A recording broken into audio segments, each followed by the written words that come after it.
Shout out to Squarespace for sponsoring this video. All right, so this is a super special hangout, mainly because I clearly don't have a piece of gear here in front of me. I got a laptop. But on that laptop, we have Shawn Rudiman, an amazing producer who just has a new album out on Pittsburgh Tracks called Flow State. Amazing, amazing work. It's really what, I've had this idea of wanting to interview people who really inspire me and stuff like that, but I've kind of just been kicking it down the road. But until I heard this album, I was like, this is the one. This is the moment that I need to do this because this album is so badass. So thank you so much, Shawn, for being here with me. Thank you very much, Enrique. It's my pleasure, man. And if you haven't heard it yet, I have links to all this stuff down below. Please go check it out. I ended up buying the little limited vinyl pressing of it, the 300. Nice. Yeah, so I'm excited for that to come in. We get tests in either tomorrow or Thursday. We get them done out at Archer in Detroit. Oh, cool. And classic. They're usually pretty good. And we try to stay on their good side. Man, Archer's been in the game forever, huh? For real. Like forever. Everybody I've talked to. Yeah, everybody I talked to is like, yep, just get it done in Archer. I think it's like Wajid has his Dirt Tech Rec there. I think like FXHE. Like everybody does, pretty much. Moody Man stuff. Although I'm not sure. I think in the last couple of years they haven't taken any new clients on just because they're so full. Damn. That's a good problem to have, though. Yeah. It's like, sorry, sold out. Yeah, every day sold out. So Flow State, this is going to be a tough one, but because I want to leave kind of the mystery and the beauty of the album to the listener as well, but in as little words as possible, what is the intent or the meaning behind Flow State as an album? Flow State, no matter what I'm doing, I try and get cut as close as possible to what you would listen to if you tapped into my subconscious. Whether it's techno or ambient or anything else in between. Like whatever you're doing, as long as you can get it as unedited and raw to your subconscious, the closer you get to that, the more of a win it is in my book. Yeah. And Flow State is like sort of the whole idea of like, look, if you can channel this stuff,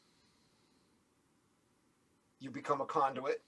Hence, sister album, etc. to Flow State.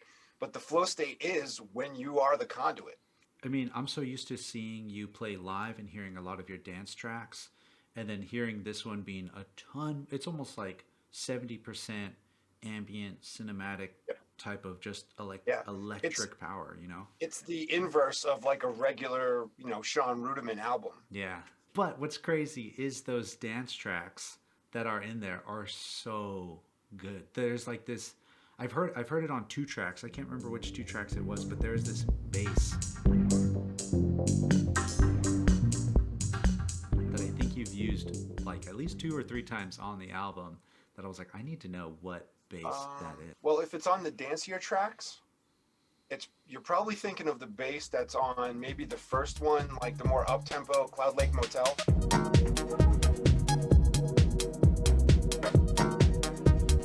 And it's like real. It's almost like in a position of like a real bass player bass, like funky. That's the one. That's the one. Yeah. That was Studio Electronics SE1. Wow. Okay. Cool. Yep. And with literally a single sine wave. Like the filter 24 pole or 24 dB, like standard 4-pole clone kind of thing. And then sometimes. What I did on that was a little trick I like to do on the desk is I run it out the direct output, super EQ'd already, into the next channel, and then re-EQ it with even more bottom to give it like that real kind of like blown out bass sound. Yeah. So like you get like a double EQ on it, and then I just take all the highs out. Oh man, yeah, it has such it just cuts through the mix, and it's so bouncy. And I was like, is that a sample? Is that because it did sound like this kind of borderline uprighty bass thing. Also, a little trick I like to do for bass lines like that, because I'm crazy and subtle, is I did shift it a couple PPQ clicks early. To kind of like get a little bit of a eagerness. It kind of forces a little more tension between that and the drum parts. Like just like maybe like 5 or 6 PPQ earlier. How did you Thank you, manage doing that? What was your main sequencer? That's kind of like one of the questions I was asking is like how much of this album is kind of programmed and sequenced in, and how much is live? Because I was listening to tracks like Untethered, There's No Sanctuary, Another Imminent Collapse, and it's like there's this dichotomy of like really quantized, cool, acidy type lines, but then just like random shit that happens once, you know?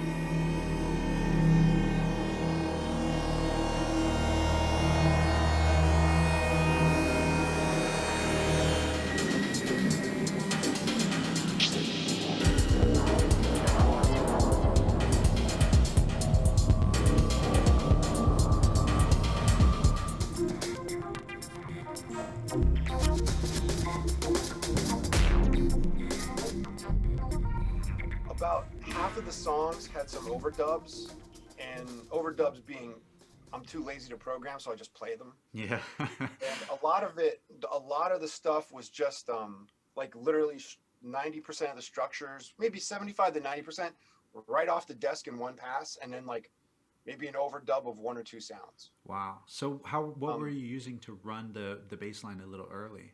The bass line was sequenced on a social entropy engine, Cool. but the engine was being synced via DIN sync that was being clocked from the MPC, but I was also the MPC was master clock, which gets distributed 10 ways, Yeah. and then one was going to a Acme SND via a 16th note click Yeah. sample from yeah. the MPC. So I was able to shift it just a little bit earlier, Yeah.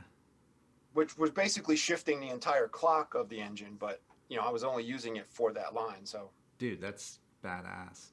And I guess another question that I really wanted to know was hearing how synth heavy and synth focused this album was.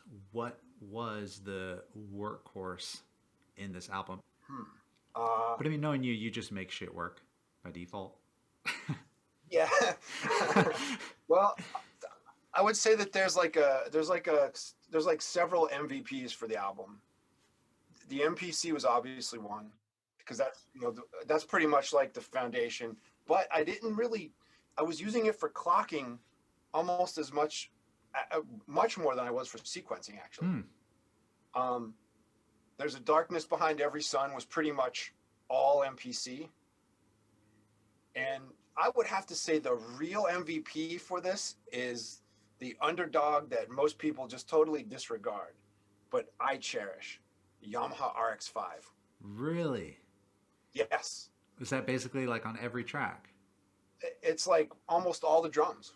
I was wondering what those sounds were coming from, because they sounded kind of 727-ish, 707. Well, I used the Gleegly USB sample hack for it. Yeah. And I just always put in my own stuff, because I love programming the RX-5, and its timing is really, really, really tight.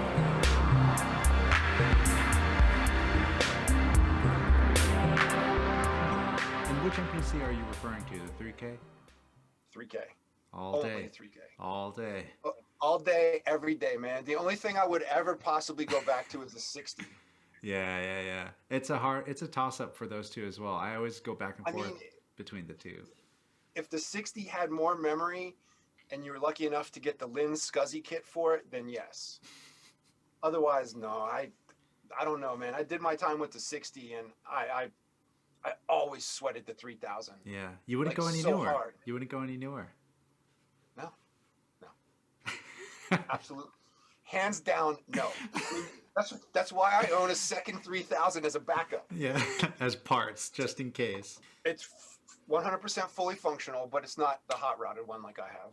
Man. I know. I remember going to your studio, and I think that what stuck out to me the most was seeing where you sit and what is closest to you.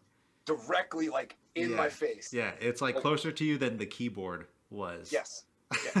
Absolutely. I did a little personal hack to it. I made a remote controller for it. So I can sit at the desk and do everything I need to do and be away from the MPC. And I have it connected with a SCSI cable. Dude, I think I've seen it. It's like this little. I'll grab it. Yes, please. It's like a little. I don't even know how to explain it. It's a project that's half done. So here's the case for it first. You know, nice and fancy. Right. The little DB25 on the side. Cool. I have to finish it. You know, it's super nice. It's ready to go. But I was really in need of it to do this album. And I was like, I'm just going to hack something real quick. So I really wanted to use these Mac keyboard switches. That's what I saw. Yes. So I just cut out a chunk from like a mid-90s Mac keyboard and then wired it to the... Dude, what in the world? So it was a thing I kind of discovered when I had it apart to do the switches when I first got it, maybe like 14 years ago. I replaced all the switches right out of the gate just because I knew I was going to be using it like every time I sat in the studio. Yeah. So I was like, wait a minute. These are just normally off or normally open switches. I'm like, what happens if you just put a long wire on the back of each side of the switch to another switch? Son of a bitch, it works. Dude. So I made like a 20-foot wire just to see how far I could go. And I was like across the room, you know, switching the switch on and off. And I was like, I can't believe this works. This is like brute force hacking. So then when I had it apart, I wired everything super, super, super nice and super clean and shrink wrapped. And I sat there with the Dremel and was like, okay, this is the moment of no going back. Because once you cut that hole in the case, your warranty is voided. Warranty is void. For most people, that's not even a funny joke. For me, it's just like, warranty? What warranty? I've never had anything with a warranty. No, but yeah, it was a little scary. But then after I did it, I was like, oh my God, this is so nice. Because originally in my setup, the MPC was directly next to the mix desk when I had a smaller setup. And then it was sort of like continents that drifted apart. Oh. And then it became too much of a pain in the ass to get up to like run back and forth in the middle of a mix. And then I was like, damn, what am I going to do about this? Yeah. And I'm like, now they're like 5-6 feet apart. And it's like, you can roll only so many times. But if there's like a cable on the floor and your chair keeps falling, and I was like, I need to make a remote controller here. Dude, that's so And badass. it worked, man. It worked. I mean, it's really not that hard. People just have to be willing to cut a hole in their MPC. Which not a lot of people are, especially seeing the prices that 3000s have gone up to lately. It's scary. Crazy. Scary. It's crazy. Yeah. They're as much as they were brand new. When I got mine, they were like $800. Nobody wanted them.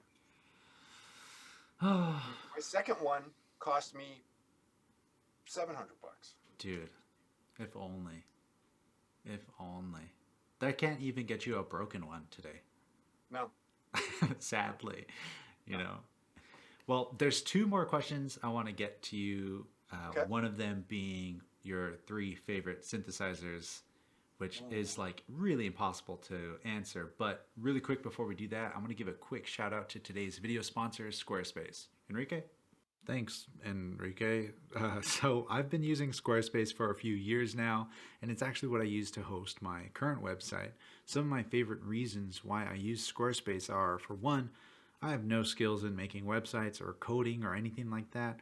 And luckily, Squarespace has an incredibly easy to use website builder that actually makes me feel like I know what I'm doing. But to be honest, I just stuck with one of the starter layouts that they offer and just tweaked it from there. They all really look great. Another feature I love is the ability to sell digital products like music, synth patches, artwork. I don't know, maybe you're a writer, sell poems or something. These digital goods are also delivered via customized email links that expire within 24 hours, so you don't have to go back and chase links and change things. It gets kind of messy when you try to do it on your own. And lastly, to take whatever you're selling to the next level, you can use Squarespace's integration with Instagram Shopping to tag your products in posts and stories. So whenever you do tag a product, your followers, or anyone for that matter, will see a view on website button to buy the product directly on your site. So head to squarespace.com for a free trial. And when you're ready to launch, go to squarespace.com/RickyTinez to save 10% off your first purchase of a website or domain. All right, back to you, Enrique, you freaking weirdo. Sweet. So in your track Wash Over Me, there's this kind of like band past scratchy pad sound that just kind of lingers in the back. And I've tried a ton of different times to kind of get that sound from different synths. Is that a sample? Is that a synth? Like, how the hell do you get that sound?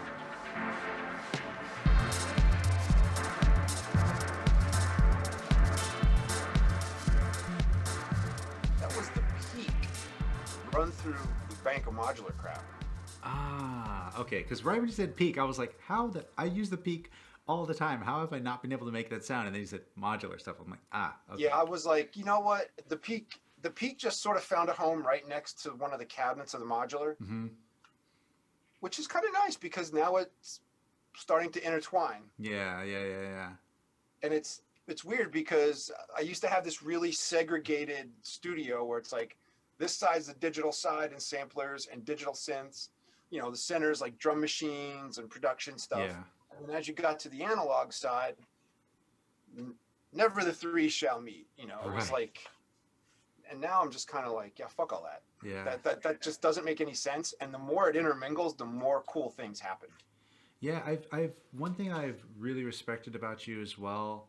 I mean, outside of the MPC space, you're not opposed to any type of gear. If it's from whoever or whatever, or if it's new or old, I think what matters the most, at least from my perspective, is if it sounds good, it sounds good. Yeah. Is that kind of in the realm? I'm only a fully recent convert to that. I can't claim that I was. Yeah. I used to be pretty dogmatic and kind of hard-headed because, you know, up until, as you know, like maybe up until like 10 years ago, well, like 7 years ago, let's say, there wasn't much new in the way of all this stuff other than modular stuff. That was it. So, you know, for the longest time, you had to pick through the bones of what was left from the 80s, the 70s, and the 90s. Like the TR-8, the Circuit, the Ultra Nova, things like that. Like really, the Microbrute really kind of like changed my whole thought pattern. Because I was like, so there's all these new tools, and if I immediately adopt this, oh, it's not as good as the old stuff, you know, it's like, then you're going to lose out. Yeah. Then you're going to lose out. And then eventually I caved in and sold all my big old polys and got modular. So do you still have your whole wall full of synths, right? Or have you just like, have you really been getting rid of a lot of stuff? Because I can't remember the last time I was over there. I think it was like 2016. Oh my God. The one side was just like poly synths, like AX80, the Expander, the Poly 6, the Juno 60. Let me think about it. I'm trying to remember what it looked like now. The monopoly. Yeah. It was a museum. Oh yeah. It was more of a museum than it was. I mean, everything worked and was plugged in and hooked up with MIDI and everything, but it was more of a museum and less of like a working shop. I pretty much got rid of all my old analog polys, minus the string synths. Yeah. I can't get rid of string synths. I am a total whore for string synths. Just something about them, right? Oh, I love them. They're like listening to angels, man. What do you think it was that made you decide to just sell your polys and move on, I guess, if that's... There was a very loud ticking clock. And it was, I can't afford to fix any of this stuff anymore. Like it has slowly come from the bottom in prices, you know, well, not like the Expander, because that was always sort of, you know, fairly expensive. Yeah. But everything has now risen through my price range and gone well above my price range. And it's like, because I remember looking when the Expander, somebody did a run of display screens for it, you know, and there's 3 of the VFDs. And I was like, oh, $600. I'm like, that's not bad. And I was like, wait, $600 a piece? Yeah. And I was like, hell no. Son, your time is limited. You're like, you still work now? You're out of here. I was like, man, I'm going to get rid of this while this thing still works, because there would have been no way I could have fixed it, or I could have afforded to have somebody look at it. Man. Because that's just. And then I was like, after the first time, it felt good. It was like, first it was scary, like jumping off a high dive when you're a kid. And then it was like, boy, it was kind of freeing. Like, I walk into the studio and I turn stuff on and everything works. This is amazing. I haven't had this feeling in 10 years. So I guess with that being said, I don't know if these would necessarily be synths that you have sold or gotten rid of, but the final question, what are your 3 favorite synthesizers or machines, drum machines or whatever, but 3 favorite machines. Your 3 desert like, islands. Are we talking all time? I'd say desert island. Ooh, 3 desert island. Okay. It's such a hard question. I know. I mean, default MPC 3000. Yeah.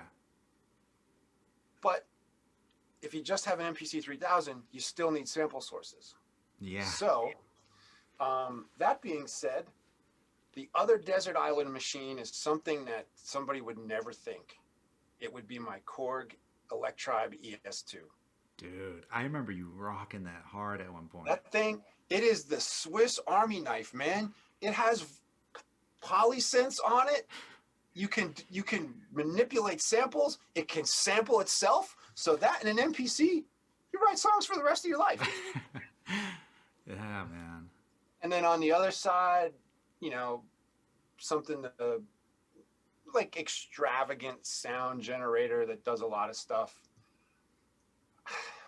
It'd have to be the Peak, man. Really? Yeah, because it does great drums, it does great effects, it does great basses, it's wavetable, but it can still sound, real analog-y. It has real filters. You can put your own wavetables in it, and it sounds as lush as a CS70 almost. Damn. I work for innovation, and this was not planned at all. No. It's seriously one of my favorite synths, because very rarely can something do everything well. Yeah. And it honestly does everything well. Man, that's good to hear. I really like the Peak as well. And honestly, the Peak is what made me sell my OB6. And it's also what eventually got me to sell my expander as well. Because I was like, I can kind of do a lot of this stuff on here and more. Yes. Yes. So. I was like, you know what? I don't feel like I've missed anything. Yeah. Man, that's so cool to hear. What's that line from Office Space? Wouldn't really say I'm missing work, if you know what I mean. Man, well, Shawn, I appreciate your time so much. Seriously, everybody, again, if you haven't, this is Shawn Rudiman. I got links to all his stuff down below. He's got a new album out called Wave State. Flow State. Yeah, on Pittsburgh Tracks. Yes, Flow State on Pittsburgh Tracks, one of my favorite record labels, which is actually what put me onto you way back. So, super dope. Man, thank you so much. And you also have a Patreon as well? I do. Cool. I do. All that down below. Amazing, man. Appreciate you so much. I'll catch you soon. Thank you for the opportunity, man. All right. Peace. Peace. Yeah, there you go. Yeah. Can you see that? Okay, so if I pull back this way, that case never seems to stop growing now. Damn, is that an OG bass station? Is a Shruti that I put into a 3U rack. Oh, dude, that is tight. I have a Shruti as Yeah, that well. was one of the first things I did, like DIY wise, and then the digital and sampler side is the live setup. Sick. And then records and stuff like that. Yeah, dude, badass. And then drum machine library. Pick your number poison. 1, and then library number 2 is over there. The cubicle dividers I found in the trash and hung from the ceiling as my sound panels are super fuzzy. Yeah. So I just use Velcro to stick all the cables to them and the Dude. USB hub. Holy shit. Yeah, everything hangs from it. like really well. like in a space station. It's literally like you could just put shit anywhere. Damn, that's so tight. Yeah, man. Free sound panels. Cool, man. Thank you, University of Pitt.